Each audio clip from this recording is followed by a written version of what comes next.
My friend thinks they're better than everyone and makes sure we all know it.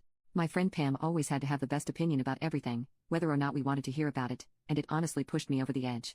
For example, I once posted on my Instagram that I was out jogging on a treadmill and felt really happy about hitting the gym again. In the post, Pam wrote out words of encouragement, but in my inbox, she sent me a message saying that I should be out jogging at the park instead because nature and fresh air is so much better.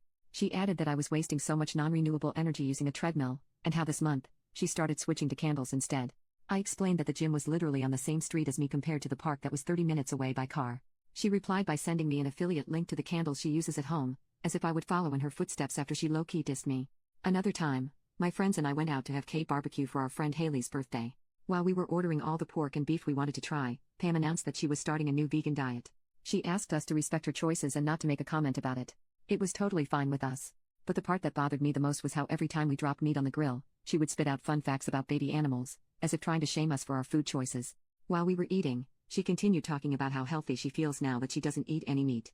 She turned to the birthday girl and said that it would be fun if they become vegans together. Haley, who was clearly tired of the topic, groaned and said, "Girl, did we ask?" I nearly spit out my food from surprise, but we all somehow held it together. Pam apologized and continued eating her lettuce in silence, making us feel guilty for calling her out. My friend later apologized to Pam for being rude, explaining that there was a time and place for conversations like that. All of that was still okay, but the part that really pushed me was how she treated me after I got a new dog. Basically, back in January, my boyfriend and I decided to get a puppy together since he was now working from home and could care for the puppy properly. I was super excited because we were getting a Bichon Frise, which I had always wanted after I saw it on Shrek 2. When I sent the pictures of the puppy in the group chat, everyone congratulated me, except for Pam, who FaceTimed me to ask why I didn't go for a rescue dog instead. Before I could respond, she started crying on the call while talking about the poor dogs in the shelter and how my decision was thoughtless.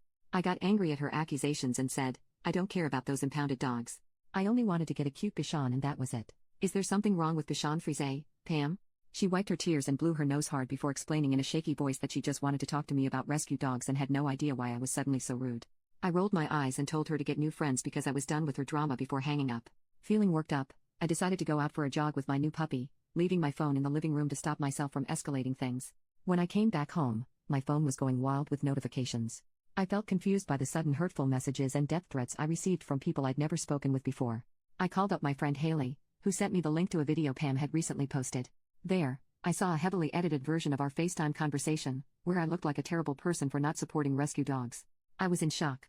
I couldn't believe the audacity and felt helpless. Haley told me not to panic. Behind the scenes, she started editing an old video of Pam kicking a shopping bag and asked me to send a video of my dog falling over and playing dead. I knew exactly where things were going and sent the video immediately. Haley made it look like Pam had kicked and hurt my new puppy in the video. She cleaned up the quality using AI and sent it over to Pam, saying that if she didn't stop all the foolishness, she would upload this on her own account. And seeing as Haley had millions of followers, it wasn't going to go well for Pam. She quickly apologized, saying it was an honest mistake and took everything down. Haley later still posted the video on a few spare accounts to make it circulate, and Pam had to spend hours and days blocking and reporting each account and video. Pam showed up to my house, apologizing and asking to see my dog, but I was through with her games and made her stand at the front door for hours until she finally left in actual tears.